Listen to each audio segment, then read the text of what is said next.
వచ్చినాయా? ఇప్పుడు నిజంగా చెప్పాలంటే రేవంత్ రెడ్డి గారు ఆయన ప్రభుత్వం 1,500,000 పెళ్లిలైన తెలంగాణలో అలా ప్రభుత్వం వచ్చినాక. మొన్న లగ్గాలు బాగానే ఒకటే రోజు ఏప్రిల్లో మార్చిలో 1,500,000 మందికి 1,500,000 తులాలు బాకీ ఉన్నాడు రేవంత్ రెడ్డి.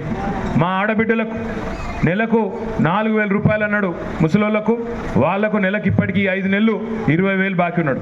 ఆడబిడ్డలకు నెలకు 2,500 అన్నాడు, మీకు 12,500 రూపాయలు బాకీ ఉన్నాడు.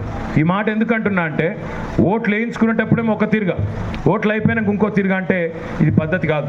మీరు ఏం చేసినో చెప్పి ఓట్లు అడగాల తప్ప ఇష్టం వచ్చినట్టు మోసం చేస్తున్నారు కరెక్ట్ కాదు.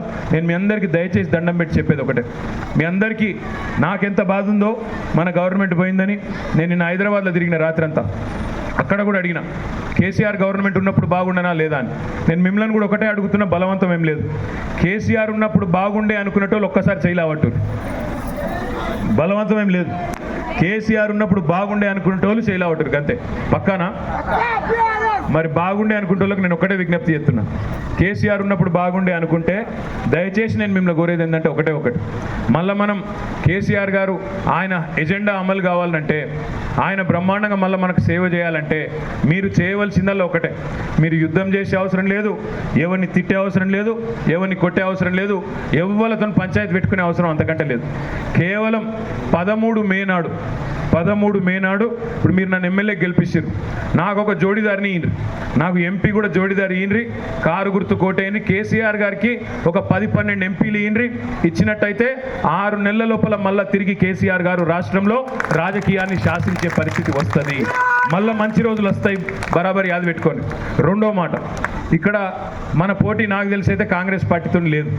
ఎందుకంటే కాంగ్రెస్ పార్టీ అయిన అభ్యర్థికి వచ్చి శాంతినగర్ చౌరస్తాలకు ఇట్లనే నిలబడ్డాడు అనుకో, కండువ కప్పుకోకుండా. నాకు తెలిసి ఇక్కడ కూర్చున్న వాళ్ళు, ఇక్కడ నిలబడ్డోళ్ళు ఒక్కరు కూడా గుర్తుపట్టరు ఆయనను. పాపం పిల్లగాడు బస్ కోసం ఎదురు చూస్తుండో ఏందో అనుకుంటాం తప్ప ఆడెవడో ఎవరికి తెలియదు. ఎవరో డమ్మిగాని తెచ్చిపెట్టారు ఇక్కడ బలవంతంగా రుద్దుడు తప్ప ఆయన ఎవడో ఎవరికి తెలియదు, గుర్తు కూడా పట్టరు. ఆయన ఎవరో ఉన్నాడు కాంగ్రెస్ ఆయన. కానీ బీజేపీ వాళ్ళతో మనకు పంచాయతీ ఉన్నది. ఇక బీజేపీ వాళ్ళ కథ ఏంది, వాళ్ళు ఒకటే నేర్చుకున్నారు. ఎందుకు వేయాలరా నీకు ఓటు అంటే, నేను అక్షింతలు పంపిన ఇంటికి, గుడి కట్టినా కాబట్టి నాకు ఓటేయాలి, ఇంకా ఇంకేం లేదు. అక్షింతలు పంపినా వచ్చినాయి అక్షింతలందరికీ, అవి అయోధ్యకి వెళ్ళి రాలే, ఏడికి వెళ్ళాలి. గిన్నె కంట్రోల్ బియ్యంలో పసుపు కలిపి పంపించారు లంగలు వాళ్ళు, పచ్చి లంగలు. రేషన్ బియ్యంలో దొడ్డు బియ్యంలో ఆయన 4 పసుపు కలిపి మీకు పంపించారు.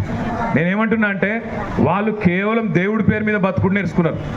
ఏమన్నా అంటే దేవుని పేరు చెప్పాలి, ఓటు వేయించుకోవాలి, అవతల పడాలి, మళ్ళీ 5 ఏళ్ళుగా పడదు. 5 ఏళ్ల కింద గెలిచిండు బండి సంజయ్, ఎప్పుడన్నా వచ్చిండా? సిరిసిల్లలో ఒక్క ఏరియాలో ఎప్పుడైనా ఎవరన్నా ఒకళ్ళ ముఖం చూసిరా ఆయనది? ఎన్నడు. ఇవాళ మళ్ళీ వచ్చిండు 5 ఏళ్ళకు. నాకేం ఓటు అయింది, ఎందుకు వేయాలి రయ్యా అంటే మేము గుడి కట్టినాం. మరి గుడి కట్టుడు ఒక్కటే లెక్క అయితే కేసీఆర్ కట్టలేదా యాదగిరిగుట్ట? బ్రహ్మాండమైన యాదగిరిగుట్ట కట్టలేదా? 4 ఏళ్ల కింద కట్టిండు, ఈరోజు కాదు, 4 ఏళ్ల కిందనే అద్భుతంగా లక్ష్మీ నరసింహస్వామి దేవాలయం కట్టిండు. ఎమ్లాడ రాజన్న గుడి మంచిగా చేయలేదా కేసీఆర్? ఇంకా చేసేది ఉండే, ఈ లోపలనే మన గవర్నమెంట్ పోయింది. నేనేమడుగుతున్నా మిమ్మల్ని అంటే దయచేసి, రాముడు శ్రీరాముడు అందరివాడు, దేవుడు. రాముడేం బీజేపీడు కాదు, ఆయన బీజేపీ ఎంపీ కాదు, ఎమ్మెల్యే కాదు, బీజేపీ కోటెత్తే రామునికి వేసినట్టు కాదు. ఇప్పుడు నేను ఒక మాట అడుగుతా, దయచేసి మీరు ఆలోచన చేయండి. ఏమ్లాడ రాజన్న ఎప్పుడు పుట్టిండు? ఏమ్లాడ రాజన్న ఎప్పుడు కట్టిరు గుడేది? మనం పుట్టక ముందే కట్టిరా లేదా? కొండగట్టు అంజన్న అది ఎప్పుడు, ఆలయం ఎప్పుడు కట్టిరు? పెరగలేదు. సిరిసిల్లలో మార్కండేయ దేవాలయం ఎప్పుడు కట్టిరు? మార్కండేయుని గుడి మనం పుట్టక ముందే కట్టిరా? మరి బీజేపీ ఎప్పుడు పుట్టింది? 40 ఏళ్ళ కింద పుట్టింది. అంటే కొండగట్టు అంజన్న బీజేపీ కంటే ముందే ఎప్పటి నుంచో ఉన్నాడు. ఏమ్లాడ రాజన్న ఎప్పటి నుంచో ఉన్నాడు. మార్కండేయులు ఎప్పటి నుంచో ఉన్నాడు. దేవుళ్ళు బీజేపీతో రాలే, బీజేపీతో పోరు.